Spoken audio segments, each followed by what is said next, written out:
from your alpha-ketoglutarate. Okay, so remember that. So it can be, medyo familiar na to sa atin, no? Actually, hindi ito transamination. Pwede kaya dun. Okay, so glutamate dehydrogenase. Naalala niyo itong part na Ako maglalamesa. from Sa babae, glutamate, ganun mo na. diba? Same reaction lang din which produces the NH3 and which needs NH3 to put an amine group to your alpha ketoglutarate for the glutamate. Okay? So ito yung nangyayari sa liver. Diba remember from your glutamate, you need your free ammonia, no? In order for you to enter the cycle. But for the synthesis of glutamate, you also need your glutamate dehydrogenase. Kapaligtaran naman from Harap ni Kwan, alpha-ketoglutarate ikaluya doon sa tabi ko po. to your glutamate. Mayami. Okay? So remember itong dinidiscuss natin, synthesis of your amino acids from existing metabolites in the body. Okay? Kaya siya non-essential amino acids. Okay? Next is glutamine. Remember nyo, si glutamine synthetase. Kaya nilagay ko lang itong figure na to para ma-recall nyo yung discussion natin. Okay? So, kailangan siya in most tissues, again, because excess nitrogen in the tissues will be converted to glutamine and papunta sa liver for the urea cycle. And it's simply the amylation of glutamine. So, yung, I think it's the delta carbon. So, yung sa R group niya, remember si glutamine carboxylic. So, yung carbon doon, i-aminate lang natin using your glutamate synthetase. Okay? So, mapapansin nyo, yung mga example to, hindi siya, glutamate is not essential. So, since it is not essential, yung corresponding amino acid produced from glutamate is likewise non-essential. Papansin nyo, yung mga essential amino acids naman, kung ang pinanggagalingan niya na amino acid or metabolite is essential, magiging essential din siya. Okay? An example dyan is your tyrosine. We will know later that, non-essential na siya. Si phenylalanine and, sino yung magkapatid na yung from phenylalanine, di ba si tyrosine? Tryptophan.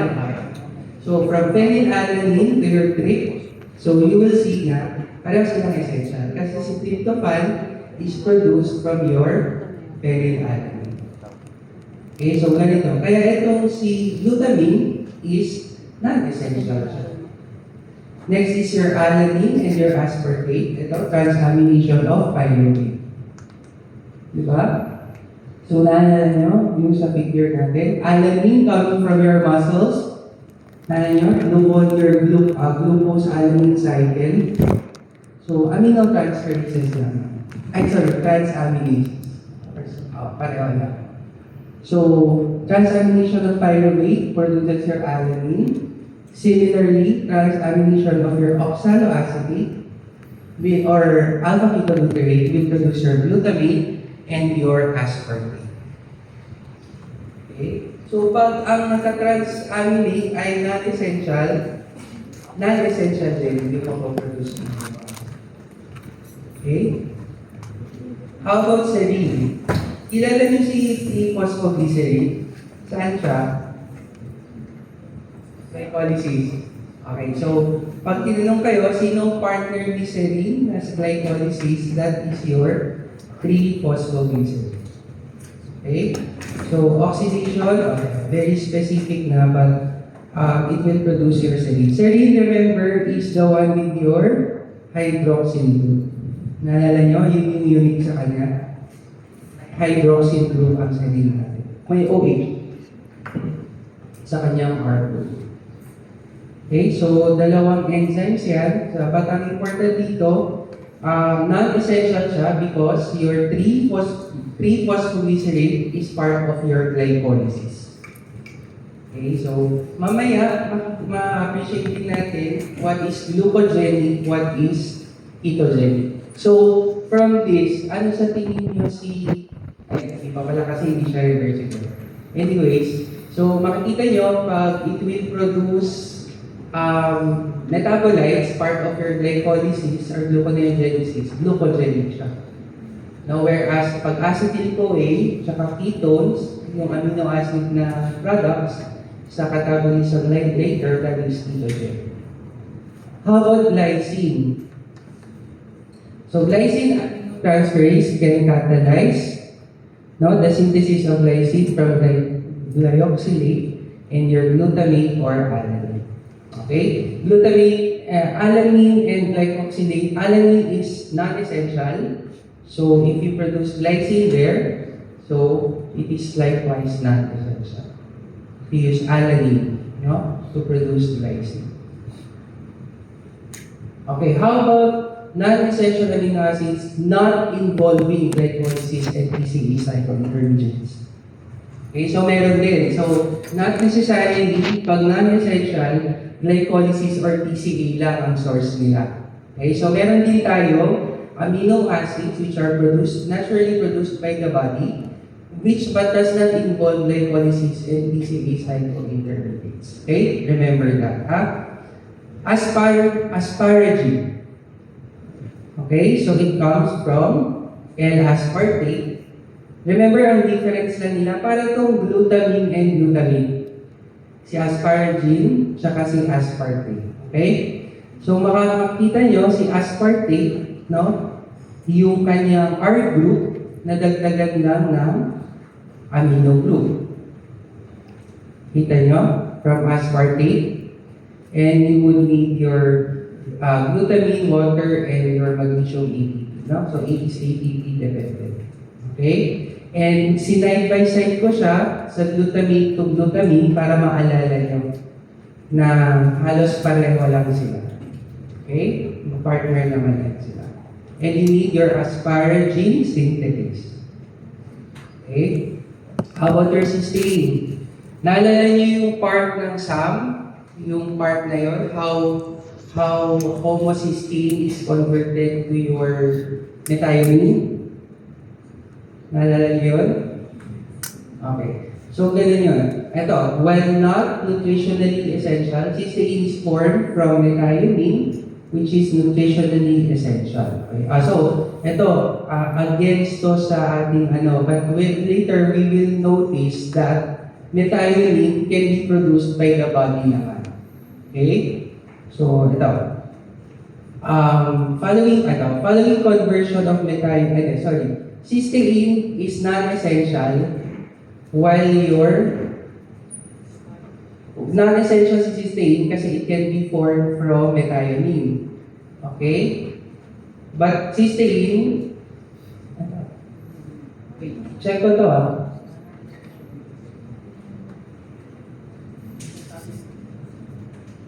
okay. Methionine is essential. So it negates yung sinabi natin kanina. Now, methionine comes from cysteine, di ba?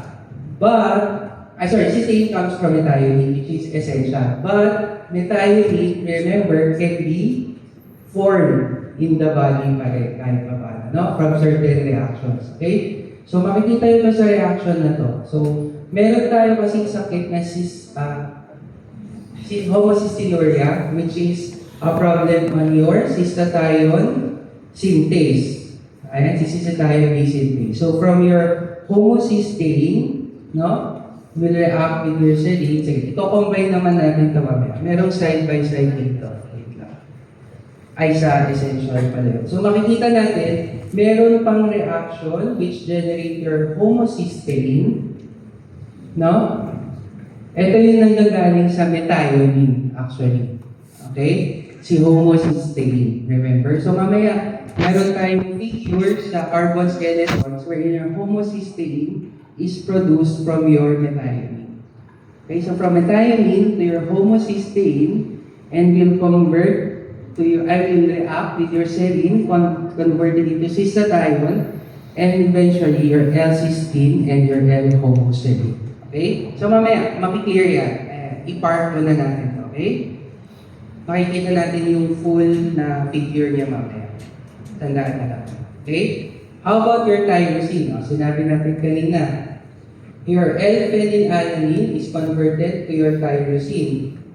Phenylalanine hydroxylase converts your phenylalanine to tyrosine.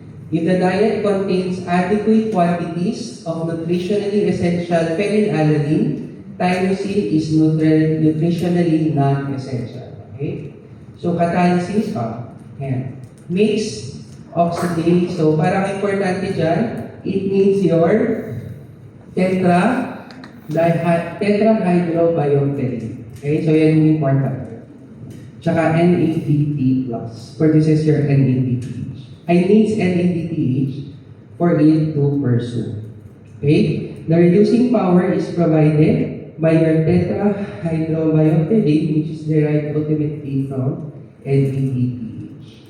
Okay? So, that's tyrosine and phenylalanine. Parang mali tayo. Kanina sabi natin tryptophan. So, tyrosine siya. So, ito pala yun. So, yung sabi natin generalization, sorry, mali rin pala yung logic, no? Yung sinabi natin na pag non-essential from a non-essential, tama naman yun, no? But yung non-essential coming from an essential, as long as kumbaga, nutritionally available, it becomes non-essential. So, this happens now with your phenylalanine and your tyrosine. Okay, phenylalanine is essential, no? But L-tyrosine becomes non-essential when the diet contains adequate phenylalanine. Okay, remember that. So, yun na. So, yun na yung non-essentials natin.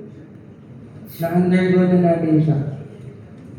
O yan, alanine, no? Remember, saan galing si alanine? So, aspartate. So, sino muna yung part ng TCA, tsaka glycolysis? Sino-sino yung pwede? Alanine, aspartate. Asparagine is not part of TCA, but it comes from amylation of your what? Aspartate. Diba? Si asparagine, naalala nyo? Tama ba? Naalala nyo? Baka na makonfuse kayo sa 3-letter, no? So, saan galing si alanine? Fast review lang. Recall nyo yung sa notes nyo. Saan galing si alanine? Paano siya na-produce? Transaminations of pyruvate. Okay, good. How about aspartate? TCA siya itong intermediate na oxaloacetate. Okay, very good. Asparagine. Pwedeng, pero anong amino acid siya? Di ba under na siya ng not part of glycolysis and TCA? Pero saan siya galing? Anong aspartate? Anong reaction? Synthesis, reductive, oxidative amylation of your glutamine. Diba? Remember, nag-add ka ng glutamine but it's not transamination. So, remember, yung pag-add ng amino group, baka lumabas sa exam, is not necessarily transfer lang. Pwedeng direct deamidation or oxidative amylation. Okay? Naintindihan naman? Kasi sa meron ulit yung mga 1, 2, and 3 are correct, 1, 0 are correct. Baka tanongin yun, baka ang nilagay doon is, yes. Yung formation, yung transfer ng amino group, no, it's not mainly transamination. Remember, ang transamination, tina-transfer. Actually, reduction, oxidation pa rin naman essentially. But the transfer of amino group can be direct amylation or direct deamylation. So, walang metabolite na pinagka-transferan or tina-transferan. Na-appreciate niyo yun? Ang example nun sino yung reaction na nagpo-produce ng ng direct ammonia? Ito, glutamate dehydrogenase. Naalala nyo? Dehydrogenase, oxidation reduction. So, wala kang kinailangan na i-transfer from glutamate na magre-receive na isang intermediate, no? But tinanggal niya. So, dehydrogenation. Okay? Glutamate dehydrogenase. How about glutamate? Saan galing? Alpha-ketoglutarate. How about glutamine? Pero yung direct niya, pwedeng alpha-ketoglutarate, pero directly from glutamate. Diba? Trans-amination of glutamate. How about, sino po HY? Anyways, hindi ko kilala na. Proline. Mamaya na ito. Proline. Saan galing si proline? Non-essential. Proline, na-discuss ko na. At least na-review natin yung assignment ko yun. Hindi ko nasali sa slide. Saan? Ay, ito. Sorry. Ayan, hindi ko pala. Kasi sabi niya, oo, sorry. Kasi si proline, si lysine, no, part siya ng collagen. Kaya pala hindi ko pala discuss. Okay, so discuss natin. Pero so far, hindi ko pala yung slides ko. Sige. So, ayan, si proline, si serine, alam na natin din, comes from methionine. Glycine comes from your aspartate alanine, and your cysteine and tyrosine comes from your phenylalanine. Okay, so si proline, collagen na tayo. Kaya siya under collagen and scurvy because modifications of your proline and lysine are part of the collagen synthesis. Na-discuss yun na to sa fission, di ba? Di ba? Ayaw ko yung sa una, yung sa protein. Anong block? Okay lang siya. Sige, good. So, medyo alam na natin, no? But, important, how you produce your proline comes from actually your glutamate. Okay? Converts your carboxyl group of glutamate. Wala namang illness to. Pero, important na it comes from glutamate. Okay? Ang dami kasi nito, bawat amino acid may corresponding tawag dito, enzyme. Okay, pero i-focus natin yung may mga illnesses. Okay? Your hydroxyproline and hydroxylysine. So, anong functional group ang hydroxy? Anong itsura? OH. So, mapapansin nyo sa mga drawing, ayan o, may OH. Ayan o, OH. So, hydroxylation means your ascorbic acid, no? And your OH. Okay? So, sabi dito, hydroxylation is, so these are called, naalala nyo yung modifications of your protein, post-translational modification. So, naging protein na siya bago na-add yung hydroxyl group. Okay? Kasi remember, yung mga amino acids natin, sila yung kinocode ng ating tawag dito, ng ating mRNA and tRNA. No? So, ma-appreciate natin yan. So, this is post-translational. Okay? Tingnan nyo, no tRNA. Kasi, yung ating amino acid, wala naman talagang hydroxyl group si proline at si lysine. No? So, kung makita nyo yung figure, si proline, ganito, wala namang OH. So, ito yung napoproduce ng ating katawan. No? So, ito yung nilalagay sa transfer RNA, yung code na yan. So, kaya sinabi dito, no tRNA because proline, hindi siya hydroxylated. Kaya siya post-translational modification. Okay? So, catalyzed by proline hydroxylase and lysine hydroxylase. No? And requires your O2 and your ascorbic acid.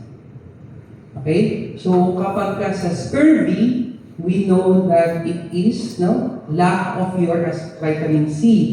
It is your ascorbic acid. No? So pag walang ascorbic acid, pag kulang, hindi na hydroxylate ang proline tsaka lysines nyo. Therefore, poor ang collagen structure. And in scurvy, impaired hydroxylation of your proline and lysine residues, which should provide a substrate for cross-linking of maturing collagen. So ito siya. So ito yung production ng collagen natin. So nagsa-start siya dyan, no? So after kasi doctors na manggaling sa, we know that production of your proteins is made through what structure in the cell.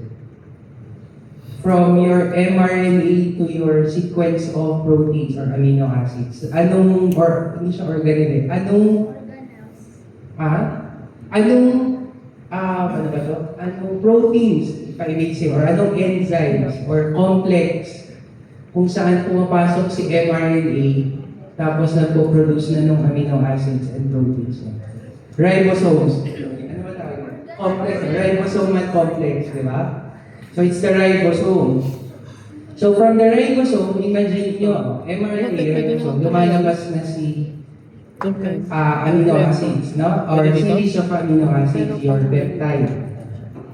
Kaya rough endoplasmic reticulum, because as compared to your smooth endoplasmic reticulum, si rough studded siya with ribosomes. Okay? Kaya makikita nyo dito, sa rough endoplasmic reticulum, nangyayari yung post-translational modification. Para madali, kasi nasa endoplasmic reticulum, isipin nyo, double membrane din siya na organelle. So, ang daming ribosome. Kung si mRNA pupunta sa ribosome, yung napoproduce na peptide, diretso na sa endoplasmic reticulum. Kasi nandun yung enzymes for post-translational modification. Kaya ganito, sa RER nangyayari. Okay? Kaya, ang example ng RER, ng post-translational modification, is actually hydroxylation of selected proteins and lysines using your vitamin C.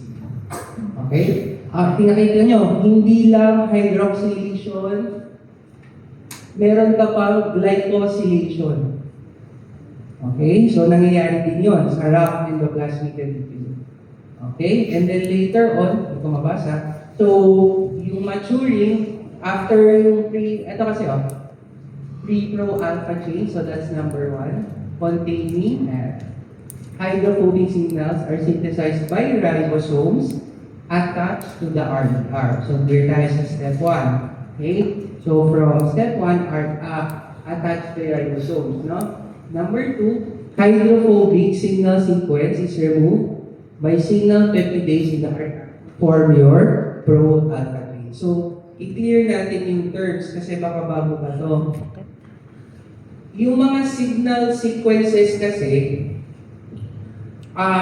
these are, remember, yung proteins na napoproduce ng inyo from mRNA, hindi agad siya yung mature protein. Okay? Meron kayong part ng, actually sa mRNA yun mga signal sequences na matatranslate to a certain amino acid sequence. No? May mga signal sequences kasi ang mga napoproduce na amino acids ay na peptides after translation kung saan sila pupunta sa cell. Okay? So makikita yan. Ewan ko kung meron pa tayo special topic on yung tawag dito, yung transport ng proteins within the cell. Exocytosis, endocytosis. Bago kasi lumabas ng cell, yung ating product na ilalabas, mag-undergo pa yan ng certain modifications. And it is directed by signal sequences. Anyways, so sabi dito, signal sequences is removed, no, to form your pro-alpha chain. So, tinanggal yung hindi kailangan sa mature collagen in essence. No? And then step 3, so ito na tayo, number 3. Selected proteins and lysines are hydroxylated, no? And these enzymes located in the RER require vitamin C. And then step 4, glycosylation also happens. And then your pro-alpha chains, no? So 3 of them forms your pro-collagen. And your, ito, tingnan nyo to. From RER, pumupunta pa siya ng Golgi apparatus. So hindi siya nagsastop sa RER. No? So may signal sequences pa rin yan, hindi na lang sinabi. Kasi paano naman dadalhin ni RER si collagen from endoplasmic reticulum to your Golgi apparatus. Okay? Si Golgi apparatus, para rin yung RER, mas marami siyang trabaho. Kasi si Golgi, inaano pa niya, dinedirect pa niya kung yung protein product mo within the cell or ilalabas sa cell. So, yan naman ang work ni Golgi apparatus. Okay? So, pro-collagen is secreted from the cell. And then you have your pro-peptides, no? And then to form your tropocollagen, and then collagen molecules assembly into fibrils. Okay, so important si hydroxyl groups, no? To form your, tropocollagen. Ay, kasi kailangan siya for cross-linking to form your fibrils. Okay, so kailangan ng hydroxylation ng ano. Okay? So what happens in scurvy? So ano ba yung mga organs natin na kailangan ng collagen? Of course, your bones, your cartilages, no? Yung inyong mga blood vessels, di ba? Kailangan kayo nagpipitigil sila, hindi nag-form yung bones, and then ito yung sa ating teeth formation, no? Your gums. Okay, so under cardiograph. Okay, so okay naman tayo. So go over na natin lahat ng non-essentials. Wala nang iba, no? Pero may assignment tayo sa cysteine kasi medyo magulo talaga. Kailangan yung overall figure niya para ma-remember nyo na methionine and cysteine. Okay, kaya may homocystinuria tayo. Okay, i-review natin yan mamaya. Okay na tayo sa nutritionally non-essentials. Medyo lang siya, no? Medyo direct lang siya.